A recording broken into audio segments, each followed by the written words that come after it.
I believe you're ready now. So this is the corresponding performance-based assessment. So this will be your first performance task in the course applied statistics. So these are the specific tasks.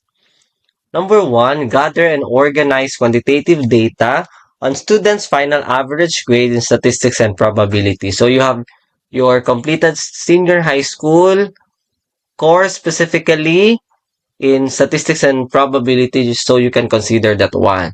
Second, construct a frequency distribution table using a statistical application. So from the introduced or presented up, so you can consider that one, the JASP or JASP. You can also consider SPSS or other statistical applications. Third, interpret the results of the table in number 2. And number 4, use A4 size in the submission of the printed copy of the output.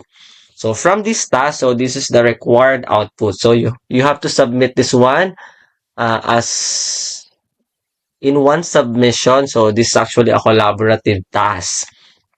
Number 1, part of your output, the screenshot of the encoded data and the JASP or SPSS outputs. Second, accomplish table using the suggested format. Okay, you have to follow that one. Third, written interpretation following the required discussion contents. And finally, printed copy of the output. Of course, you will be assessed using, okay, this analytic rubric. So we have this one. So this performance task is good for 50 points. So these are the criteria. Accuracy of the table, 20 points.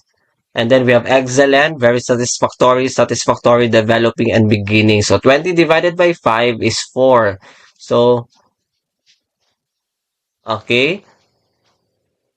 We have here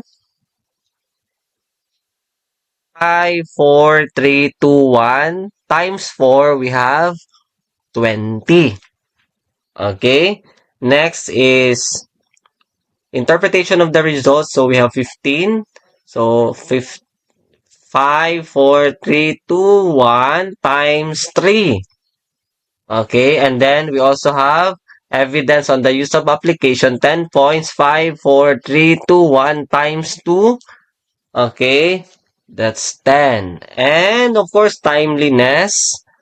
5, 4, 3, 2, 1 times 1 only. So that's 5 points. So a total of 20 plus 15, 35 plus 10, 45 plus 5, 50. A total of 50 points.